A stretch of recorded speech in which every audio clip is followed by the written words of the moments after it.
తిరుమల లడ్డు ప్రసాదం విలువలను దెబ్బతీస్తున్న వ్యక్తి చంద్రబాబు అని వైసీపీ అధికార ప్రతినిధి పోతున మహేష్ మండిపడ్డారు. సందర్భంగా ఆదివారం ఆయన విజయవాడలో మాట్లాడుతూ తిరుమల లడ్డు ప్రసాదం నాణ్యత విషయాలపై ఆయన దెబ్బతీసే విధంగా మాట్లాడటం దుర్మార్గమని ఆయన మాట్లాడారు. స్వలాభ రాజకీయాల కోసమే బాబు కుటీర రాజకీయాలు చేస్తున్నారని, దేశంలోని ప్రతి హిందువు చంద్రబాబును అసహించుకుంటున్నారని సందర్భంగా పోతున మహేష్ మండిపడ్డారు. చంద్రబాబు మత రాజకీయాలు చేస్తుంటే కూటమి నేతలు వేడుకలు చేసుకుంటున్నారని ఆయన ధ్వజమెత్తారు. టెండర్ దక్కించుకున్న వారు మాత్రమే నెయ్యి కల్తీకి బాధ్యులవుతారా అంటూ ఆయన నిప్పులు చెరిగారు.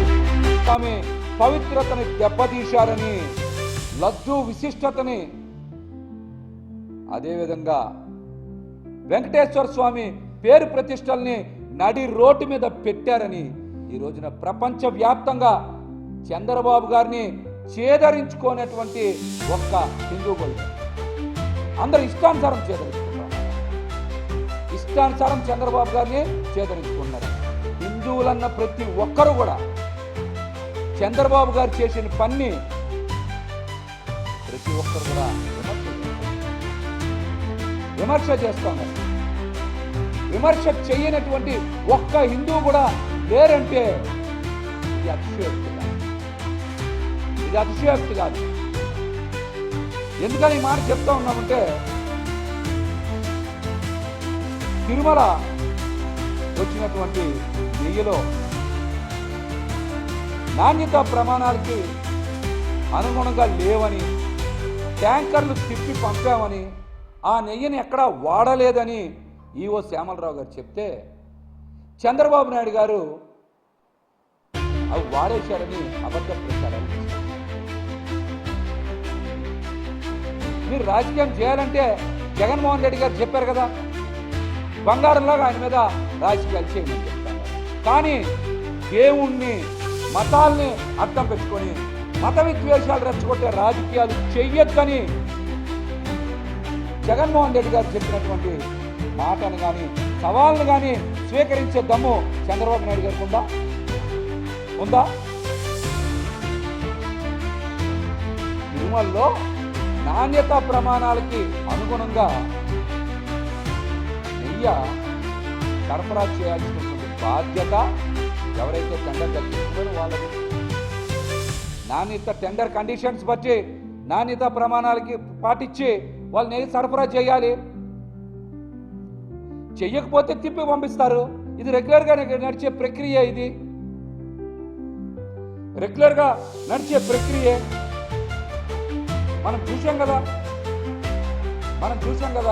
ఇందులో చాలా స్పష్టంగా ప్రజలు కూడా అర్థం చేసుకోవాల్సింది ఏంటంటే, తిరుమలలో నెయ్యి కనుక సరిగ్గా సరఫరా చేయకపోతే ఆ విషయాన్ని తిరుమల ఈవో గారు శ్యామలరావు గారు బయట పెట్టారు.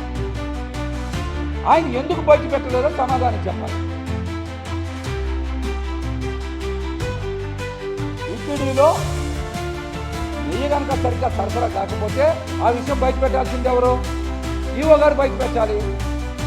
కానీ Telugu Desam party office, TDP office బయట పెట్టడానికి కారణం ఏంటో ముఖ్యమంత్రి చంద్రబాబు నాయుడు గారు సమాధానం చెప్తారా, లేకపోతే ఈవో శ్యామలరావు గారు చెప్తారా, లేకపోతే కూటమి నాయకులు సమాధానం చెప్తారా ఈ విషయానికి? చెప్పమనండి.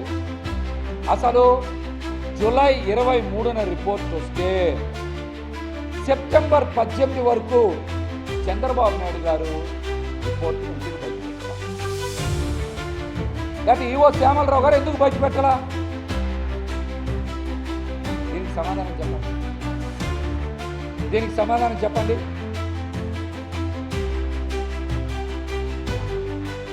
అందరూ కూడా ఒకసారి ఆర్డర్ చూస్తే మొట్టమొదట సెప్టెంబర్ 18న చంద్రబాబు నాయుడు గారు ఏం చేశారు? ఒక మీటింగ్లో మాట్లాడుతూ సెప్టెంబర్ 18న చంద్రబాబు నాయుడు గారు తిరుమల లడ్డూ ప్రసాదంలో వాడి నెయ్యిలో కల్తీ జరిగింది, జంతువుల కొవ్వు ఉందని మాట్లాడారు. మరి అదే రోజున ఆయన పచ్చి అబద్ధాలు మాట్లాడారని చెప్పడానికి నిదర్శనం వెంటనే ఈఓ గారు 4 ట్యాంకర్లని మేము రిజెక్ట్ చేశాం, షోకాజ్ నోటీస్ ఇచ్చాం, వాటిలో వనస్పతి ఆయిల్ కలిసిందని చాలా స్పష్టంగా చెప్పారు. ఈఓ గారేమో రిజెక్ట్ చేశామన్నారు, చంద్రబాబు నాయుడు గారేమో వాడేమని చెప్పారు. చంద్రబాబు నాయుడు గారు ఇల్లు ఏమన్నా అక్కడ పంపిణీ చేశారా? లడ్డూలు తయారు చేసి దగ్గర ఈయన నిల్చొని చూశారా? దీనికి సమాధానం చెప్పాలి. సెప్టెంబర్ 19న ఎన్డీడీబీ రిపోర్ట్ని ఎవరు విడుదల చేయాలి? ఈఓ శ్యామలరావు గారు విడుదల చేయాలి. కానీ టీడీపీ ఆఫీసులో విడుదల చేశారంటేనే ఇందులో ఎంత పెద్ద కుట్ర ఉందో ఒకసారి రాష్ట్ర ప్రజలందరూ కూడా గమనించాలి. 18 చంద్రబాబు నాయుడు గారు రిపోర్ట్ గురించి మాట్లాడారు. 19న టీడీపీ ఆఫీసులో ఎన్డీడీబీ రిపోర్ట్ విడుదల చేశారు. అది కాన్ఫిడెన్షియల్ రిపోర్ట్ కదా, దాన్ని టీడీపీ ఆఫీసులో విడుదల చేయడం ఏంటి? సెప్టెంబర్ 20న వరుసగా 18, 19, 20 20వ తారీఖున ఈఓ గారు మళ్ళీ మాట్లాడుతూ